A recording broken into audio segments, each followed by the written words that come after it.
আসসালামু আলাইকুম। আজকে একটু গণিত সম্পর্কে জানবো। যদি অঙ্কটা থাকে এন সি এন এর মান নিচের কোনটি? ঠিক আছে, তাহলে আপনারা দেখেন, কয়ে দেওয়া আছে 1,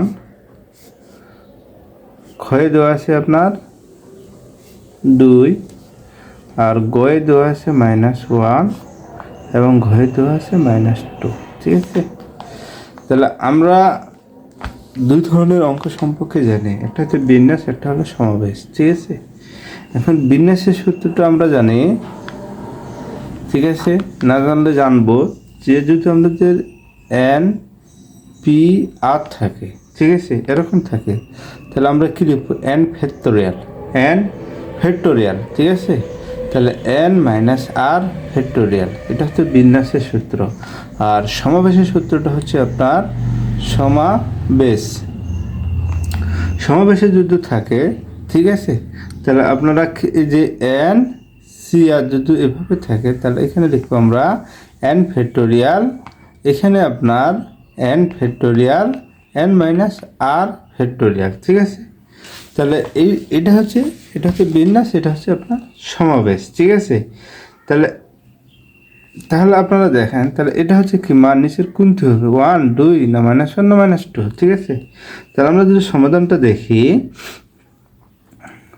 সমাধান যে এন সি এন, ঠিক আছে, এন সি এন, তাহলে এখানে দেখছি এন ফ্যাক্টোরিয়াল, ঠিক আছে, N factorial, N minus 1 factorial. ঠিক আছে, তাহলে এন ফ্যাক্টোরিয়াল এটা হচ্ছে কি, যে এন ফ্যাক্টোরিয়াল ইন্টু 0 হয়ে যাচ্ছে 0। ঠিক আছে, তাহলে 0 হলে তাহলে এন ফ্যাক্টোরিয়াল এন হয়ে যাচ্ছে। ঠিক আছে, তাহলে এটা বাদ দিলে 1 হবে, এটা ছিল।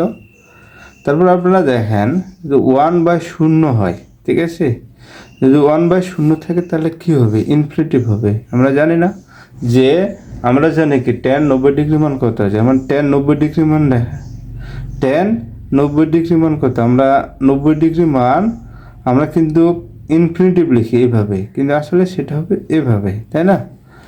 ঠিক আছে, তারপরে দেখেন যদি 1/1 থাকে, তাহলে আমাদের উত্তর আসবে 1। ঠিক আছে, আর যদি 1 - 1 এখানে যদি 5 থাকে, তাহলে আসবে কত? 0। ঠিক আছে, আর যদি আবার যে x/x থাকে, তাহলে হবে 1। ঠিক আছে, x/x থাকলে 1 হবে।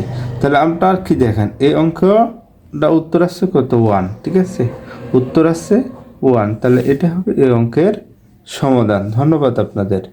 ভালো লাগলে অবশ্যই সাবস্ক্রাইব করে দিবেন, লাইক করে দিবেন। ধন্যবাদ।